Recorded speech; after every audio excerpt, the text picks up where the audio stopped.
4.7.3.3 ዱዋል ሲቲዝንሺፕ ድርብ ዜግነት።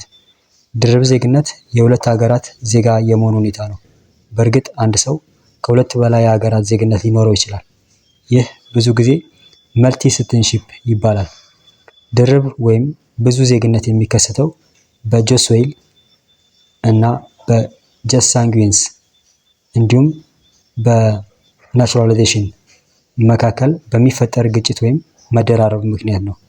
ለአብነት ያህል አሜሪካን በመጎብኘት ያሉ የፈረንሳይ ቤተሰቦች የሚወለድ ሕፃን በጆስ ዌይል የአሜሪካን ዜግነት፣ በጀስ ሳንጉዊንስ ደግሞ የፈረንሳይ ዜግነት ሊያገኝ ይችላል። ከተለያዩ ሁለት ሀገራት የሆኑ እናትና አባት የሚወለድ ልጅ በውልደት ወይም በትውልድ ሀገር አማካኝነት ድርብ ዜግነት ሊያገኝ ይችላል። በተጨማሪም በአንድ በኩል አንድ ሀገር በሕግ ፈቃድ ወይም ናቹራላይዝድ ዜጋ ለሆኑት የቀድሞ ዜግነታቸውን እንዲይዙ ሊፈቀድ ይችላል። በሌላ በኩል ደግሞ አንድ ሀገር ዜጋው ዜግነቱ እንዲሰርዝ በተለያዩ ምክንያቶች ሊከለከል ይችላል። ይህም ለድርብ ወይም ብዙ ዜግነት መንስኤ ይሆናል። የዚህ ሀገር ዜጋ መሆናቸውን ያቆሙና በሌላ ሀገር በሕግ ፈቃድ ዜግነት ያገኙ ሰዎች እንኳ አሁንም በቀድሞ ሀገራቸው እንደ ዜጋ ሊቆጠሩ ይችላሉ። ዛሬ ላይ ከግማሽ ያነሱ የአፍሪካ ሀገራት አሁንም ድርብ ዜግነት በሕግ ወይም በወረቀት ላይ ይከለከላሉ። ይሁን እንጂ በብዙ አጋጣሚዎች ደንቦቹ በተግባር ላይ ስለማይውሉ አንድ ዜጋ በተግባር ምንም አይነት ጎጂ ውጤት ሳይደርስበት ሌላ ዜግነት ሊያገኝ ይችላል። ኢትዮጵያ ዜጎቿ ድርብ ዜግነት እንዲኖራቸው ትከለክላለች። እንደ አውሮፓውያን አቆጣጠር በ2003 የወጣው የዜግነት አዋጅ አንቀጽ 20 ንዑስ አንቀጽ 1 እንደሚደነግገው ማንኛውም ኢትዮጵያዊ በራሱ ፍቃድ ሌላ ዜግነት ካገኘ የኢትዮጵያ ዜግነቱን በገዛ ፍቃዱ እንደተወ ይቆጠራል።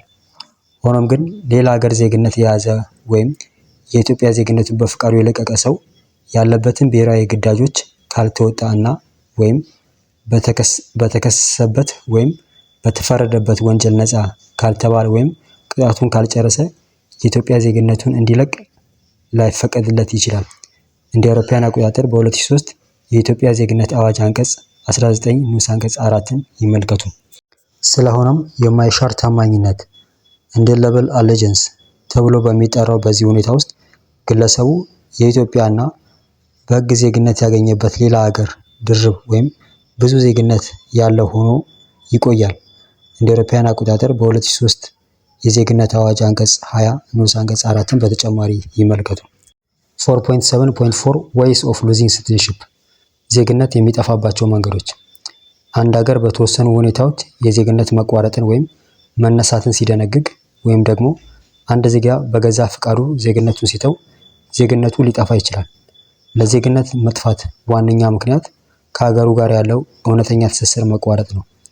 በርካታ የዜግነት ሕጎች ዜግነትን በማግኘት ሂደት ውስጥ መጭበርበር ከተፈጸመ ዜግነት እንዲጠፋ ይደነግጋሉ።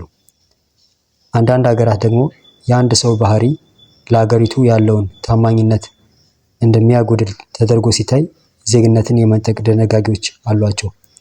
አንድ ሀገር የግለሰብ ዜግነት ለማቋረጥ የሚፈለግባቸውን በርካታ ምክንያቶች መገምገም ይቻላል። ኤልኒኮፍ ዜግነትን የመንጠቅ ምክንያቶችን በሶስት ምድቦች ከፍሏቸዋል። ታማኝነት፣ ቅጣት እና የህዝብ ሰላምና ጸጥታ። አንድ ሰው ለሀገሩ ያለውን ታማኝነት ማግደሉን ሲያይ የሀገር ዜግነቱን ሊያጣ ይችላል። ይህም በንቁ ታማኝነት ማጉደል፣ ለምሳሌ የሀገር ክህደት ወይም ደግሞ ምንም አይነት ታማኝነት ባለማሳየት ወይም ለሀገሪቱ እድል ግድ የለሽ መሆን ሊገለጽ ይችላል። ዜግነት በአንድ ሀገር ውስጥ መብቶችን ከመጠቀም ጋር የተያያዘ ነው።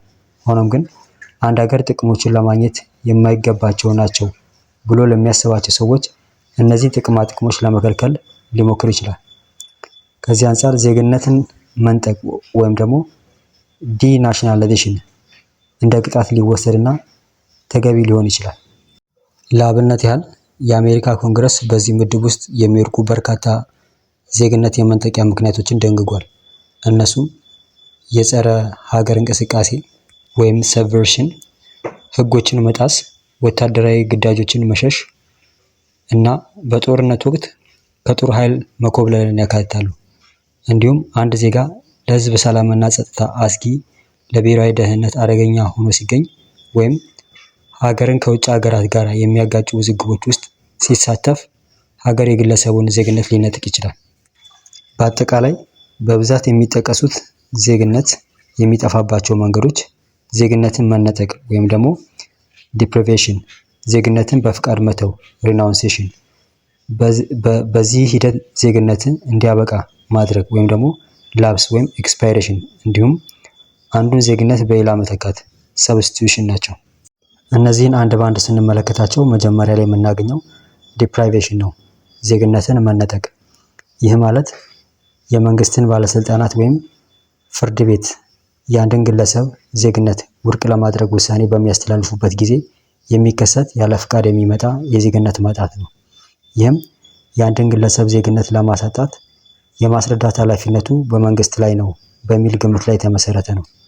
አንድ ዜጋ በብሔራዊ ሚስጥሮችን በማውጣት የዜግነት ግዴታዎችን ባለመውጣት ወይም ታማኝነት ግዴታ ከሀገሩ ጋር ያለውን እውነተኛ ግንኙነት በማጣት በስህተት ዜግነትን በማግኘት ለሌላ ሀገር ታማኝነት ቃል መግባት እና ወይም በሌላ ሀገር ጦር ኃይል ውስጥ በማገልገል መንግስትን በኃይል ለመገልበጥ በመሞከር ከፍተኛ ጉዳት የሚያደርስ ጠባይ በማሳየት እንዲሁም በሌላ ሀገር የዜግነት ፍቃድ በማግኘት ምክንያት ዜግነቱን ሊነጠቅ ይችላል። ይሁን እንጂ 1987 እንደ አውሮፓውያን አቆጣጠር በ1995 የኢፌዴሪ ህገ መንግስት ማንኛውም ኢትዮጵያዊ ዜግነቱን ያለ ፍቃዱ አይገፈፍም ሲል ያረጋግጣል። በተመሳሳይ እንደ አውሮፓውያን አቆጣጠር በ2003 የወጣው የኢትዮጵያ የዜግነት አዋጅ በአንቀጽ 17 ላይ በዜግነት መነጠቅ ወይም ደግሞ ዲፕራይቬሽን አማካኝነት የኢትዮጵያን ዜግነት የማጣት እድልን ይከለክላል። ይህም ማለት ዲፕራይቬሽን ኢትዮጵያ ውስጥ አይሰራም ማለት ነው። ወይም በጉልበት አንድ ሰው ዜግነቱን አያጣም ማለት ነው። በጊዜ ሂደት ዜግነትን እንዲያበቃ ማድረግ ወይም ላፕስ ወይ ደግሞ ኤክስፓይሬሽን የሚባለው ማለት ነው። ይህ ሌላው የዜግነት ማጫ መንገድ ሲሆን ይህም በኢትዮጵያ ውስጥ ተፈጻሚነት የለውም። ላፕስ ማለት አንድ ግለሰብ በሚኖርበት ሀገር ከተፈቀደው የዓመታት ገደብ በላይ በቋሚነት ወይም ለረጅም ጊዜ በውጭ ሀገር በሚኖሩበት ምክንያት ዜግነቱን የሚያጣበት መንገድ ነው። ለአብነት ያህል አንድ የህንድ ዜጋ ከሀገሩ ውጪ ለተከታታይ 7 ዓመታት ከቆየ በዚሁ ላፕስ በሚባለው መርህ የሀገሩን ዜግነት በቀጥታ ያጣል። ዜግነትን በፍቃድ መተው ወይ ደግሞ ሪናውንሴሽን ዜግነትን ማጥፊያ የፈቃደኝነት መንገድ ነው። የዓለም አቀፍ የሰብአዊ መብቶች ድንጋጌ ወይም ዩዲኤችአር 1948 አንድ ሰው ዜግነቱን የመቀየር መብት እንዳለው ያረጋግጣል። የዜግነት ማጣት በፈቃደኝነት የሚባለው በሚመለከተው ግለሰብ ታስቦበትና በሱ ተነሳሽነት ሲወሰድ ብቻ ነው። አንድ የኢትዮጵያ ተወላጅ በኢፌዴሪ ህገ መንግስት አንቀጽ 33 ንዑስ አንቀጽ 3 እና በ2003 የኢትዮጵያ ዜግነት አዋጅ አንቀጽ 19 መሰረት ከፈለገ የኢትዮጵያ ዜግነቱን የመተው ሙሉ መብት አለው። ሆኖም ግን የአንድ ሀገር ዜግነት በፍቃድ የመተው ለዚያ ሀገር ያለበትን ግዴታዎች እስካልተወጣ ወይም በወንጀል እስከተከሰሰ ድረስ በይፋ ዜግነቱን ላይለቅ ይችላል። ይህ ሁኔታ የማይሻር ታማኝነት ወይም ኢንዴሌብል አሌጀንስ ይባላል። እንደ አውሮፓውያን አቆጣጠር በ2003 በወጣው የዜግነት አዋጅ አንቀጽ 19 ንዑስ አንቀጽ 4 መሰረት የኢትዮጵያን ዜግነት ለመተው የወሰነ ኢትዮጵያዊ የሚከተሉትን ሁኔታዎች ሳያሟላ ከዜግነቱ ሊለቅ አይችልም። አንደኛ፣ ግለሰቡ ያለበትን ያልተወጡ ብሔራዊ ግዴታዎች እስካልተወጣ ድረስ ወይም ሁለተኛ፣ በተከሰሰበት ወይም በተፈረደበት ወንጀል ቅጣቱን እስካልጨረሰ ድረስ። ሰብስቲዩሽን ወይም መተካት ዜግነት ሊጠፋ የሚችለው የቀድሞ ዜግነት በሌላ ሀገር ዜግነት ሲተካ ነው። ይህም በህግ ፍቃድ ወይም ደግሞ ናቹራላይዜሽን አማካኝነት ሊገኝ ይችላል። በሌላ በኩል ይህ ሁኔታ አንድ የተወሰነ ግዛት በሌላ ሀገር የሚጠቃለልበት ወይም አኔክስድ በሚሆንበት ጊዜ ሊከሰት ይችላል። በዚያም የተጠቃለለ ግዛት ውስጥ የሚኖሩ ነዋሪዎች ዜግነት ግዛቱን በተቆጣጠረው ሀገር ዜግነት ይተካል። በአጠቃላይ አንድ የኢትዮጵያ ዜጋ በ2003 የዜግነት አዋጅ አንቀጽ 19 እና 20 ላይ በተገለጸው መሰረት የኢትዮጵያ ዜግነቱን በፍቃድ በመተው ወይም ሪናውንሴሽን እና የሌላ ሀገር ዜግነት በማግኘት ሊያጣ ይችላል። 4.7.4.1 ስቴትለስነስ አገር አልባነት። አገር አልባነት ማለት የማንኛውም ሀገር ዜግነት የሌለበትና ጥበቃ የሚጠየቅበት መንግስት የማይኖርበት ሁኔታ ነው። እንደ ዓለም አቀፍ ሕግ አገላለጽ አገር አልባ ሰው ማለት በማንኛውም ሀገር ሕግ መሰረት እንደ ዜጋ የማይቆጠር ሰው ነው። አገር አልባ አብዛኛውን ጊዜ የሚከሰተው ሀገር በሚፈርስበት ሰዎችን ከሀገራቸው እንዲሰደዱ ሲያደርጋቸው ነው። ይህም በሌላ ሀገር ወረራና ቁጥጥር፣ በእርስ በርስ ጦርነት፣ በረሃብ ወይም በጨቋኝ ስርዓት ምክንያት ሊሆን ይችላል። ግለሰቦች በዜግነት መነጠቅ ወይም ዲፕራይቬሽን ምክንያት ወይም የሌላ ሀገር ዜግነት ሳያገኙ የነበራቸው ዜግነት በፈቃዳቸው ሲተዉ አገር አልባ ሊሆኑ ይችላሉ። አንዳንድ ሰዎች በመንግስት እርምጃ ምክንያት አገር አልባ ይሆናሉ። እንዲህ ያሉ ሁኔታዎች ለመፍታት የተባበሩት መንግስታት ድርጅት አገር አልባ ሰዎችን የመጠበቅና ቁጥራቸውን ለመቀነስ የሚያስችል ስምምነት ወይም ኮንቬንሽን አጽድቋል።